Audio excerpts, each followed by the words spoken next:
бул советтик адабият окулбай калды деп атпайсызбы? Окулат. Окулат. Бат эле окуп коет. Мисалы Төлөгөн аке сынган кылычты жазган келкелди 20 жыл отуруп жазыптыр. Бирок мындай китеп окуган киши 20 күндө окуп койсун да.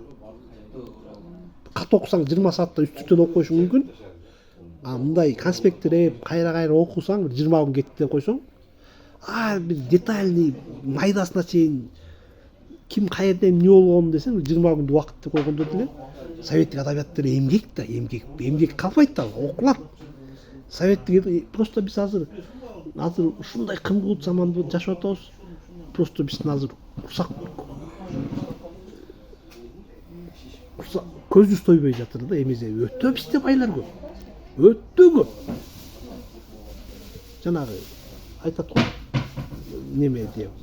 В Америке пруд-пруди еврей банкиры дейт.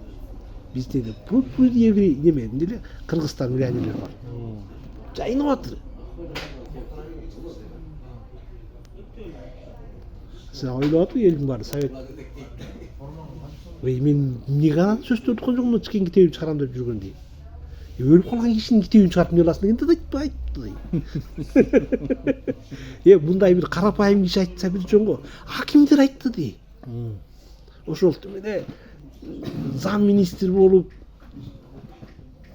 өлүп калган киши мен оомат чакырып эмесе канча киши көрдүм. Жанагы неме айтат ким эле? Өз Чыңгыз аке өз айтат. Бардык эле ишти пайдага байлай берсек олоттуу иш болбойт дейт. Антип берсең анда бардык эле ишти пайдага байлай берсең анда көргөн эле бизнес болуп калат да. Туурабы? Көргөн эле бизнес болуп калат да. Туура.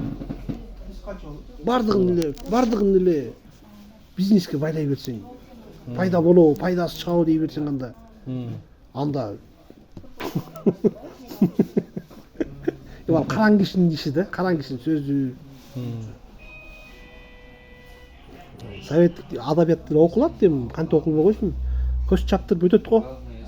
Өтөт, ал убакта да кандай ал деле өзүнчө бир доор болду дей. Нургаз аке. Мына Чыңгыз аке үстүн айтканы бар. Могул эки балама дейт, жана Санжар менен Аскарга айтып атат.